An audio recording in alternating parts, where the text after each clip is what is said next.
नमस्कार. अभ्यास माझा या यूट्यूब चॅनलवर आपले स्वागत आहे.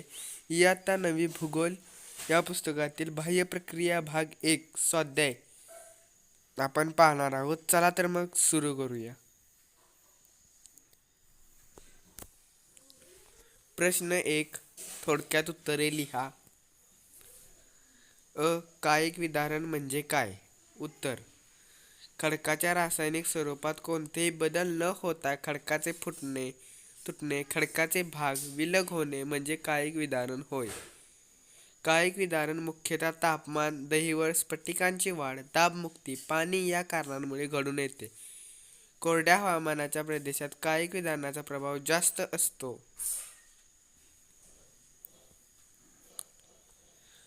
रासायनिक विदारणाचे प्रमुख प्रकार कोणते? उत्तर: रासायनिक प्रक्रियेमुळे खडकांचे रासायनिक गुणधर्म बदलून त्यांचे नैसर्गिक विघटन होणे म्हणजे रासायनिक विदारण होय. कार्बन द्रवीकरण व भस्मीकरण हे रासायनिक विदारणाचे प्रमुख प्रकार होय. कार्बन पावसाचे पाणी ढगातून जमिनीवर पडेपर्यंत वातावरणातून प्रवास करत असते. त्या दरम्यान त्यात हवेतील कार्बन डायऑक्साईड वायू काही प्रमाणात मिसळतो. त्यातून सौम्य कर्बाम्ल तयार होते. अशा आम्लात काही खडक विरघळतात व खडकाचे विदारण होते. द्रवीकरण: मूळ खडकातील काही खनिजे पाण्यात विरघळून पाण्याबरोबर वाहून जातात. त्यातील क्षारांपासून रासायनिक अवक्षेपण होऊन चुनखडी तयार होते. द्रवीकरणाच्या क्रियेमुळे अशा खडकातील क्षार विरघळून खडक ठिसूळ बनतात. भस्मीकरण: ज्या खडकात लोहखनिज असते त्या खडकात क्रिया घडते. खडकातील लोहाचा पाण्याशी संपर्क आल्याने लोह आणि ऑक्सिजन यांच्यातील रासायनिक प्रक्रिया घडून येते. लोहाला गंज येतो. त्यामुळे खडकावर तपकिरी रंगाचा थर तयार होतो व खडकाचे विदारण होते. जैविक विदारण कसे घडून येते? उत्तर: मानव, प्राणी व वनस्पती यासारख्या सजीवांकडून होणाऱ्या विदारणास जैविक विदारण म्हणतात. खडकावर वाढणाऱ्या मोठमोठ्या झाडांच्या मुळ्या जमिनीमध्ये जाताना खडक फुटू लागतात. यातून खडकाचे विदारण होते. तसेच उंदीर, घुशी व ससे यासारखे खणज प्राणी व इतर कृमी कीटक जमिनीत बिळे तयार करतात. या बिळांमुळे सुद्धा खडक फुटतात आणि खडकाचे विदारण होते. 4. विदारण व विस्तृत झीज यातील फरक स्पष्ट करा.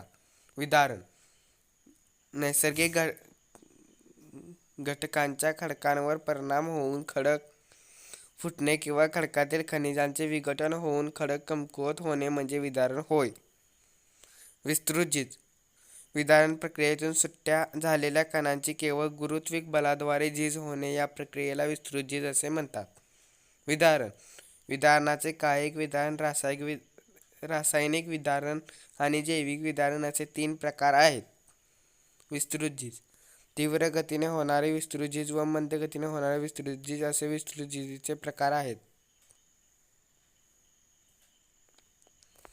प्रश्न 2, चूक की बरोबर ते लिहा. चुकीचे विधान दुरुस्त करा. भूकंपावर हवामानाचा परिणाम होत असतो. चूक: भूकंपावर प्रामुख्याने भूअंतर्गत हालचालींचा परिणाम होतो.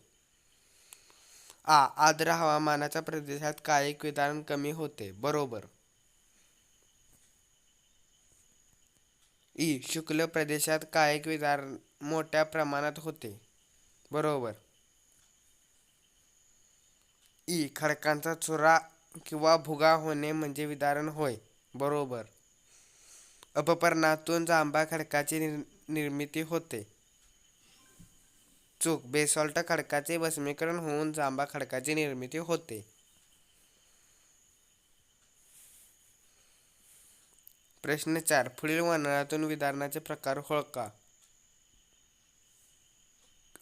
काही प्राणी जमिनीत बिळे तयार करून राहतात. जैविक विदारण: खडकातील लोहावर गंज चढतो. रासायनिक विदारण: खडकाच्या तळामध्ये साचलेले पाणी गोठते. परिणाम खडक फुटतो. कायिक विदारण: थंड प्रदेशात पाण्याचे नळांना तडे जातात. कायिक विदारण: ओसाड प्रदेशात वाळू तयार होणे. कायिक विदारण: